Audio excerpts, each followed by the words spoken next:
ऐसा क्षण अवश्य आता है जब सारे स्वप्न, सारी आशाएं, सारे दृश्य ध्वस्त हो जाते हैं। जीवन के सारे आयोजन ही बिखर जाते हैं। एक और धर्म होता है और दूसरी ओर सुख। इसी को धर्म संकट कहते हैं। जब धर्म का वहन ही संकट हो और धर्म का त्याग ही सुख हो।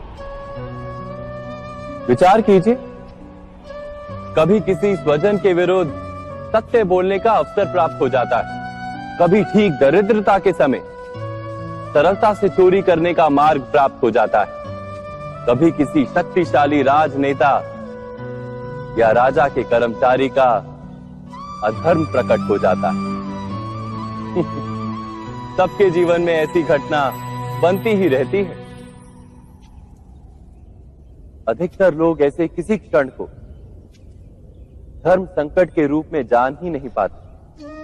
हमें किसी प्रकार के संघर्ष का अनुभव ही नहीं होता।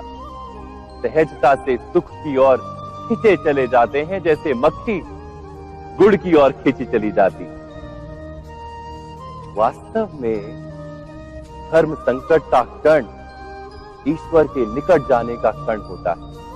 यदि हम संघर्षों से भयभीत ना हो, सुख की ओर आकर्षित ना हो, अपने धर्म पर दृढ़ रहे, तो ईश्वर का साक्षात्कार दूर नहीं।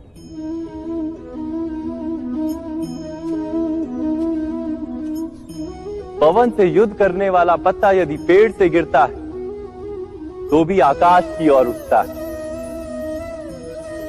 पवन से झुकने वाली घास वहीं भूमि पर रह जाती है। अर्थात धर्म संकट से यदि हम संकट को ही टाल दें तो सुख तो मिलता है, जीवन बढ़ता है, किंतु क्या चरित्र नहीं टूटता? क्या आत्मा दरिद्र नहीं हो जाती? क्या ईश्वर से अंतर नहीं हो जाता? स्वयं विचार किया।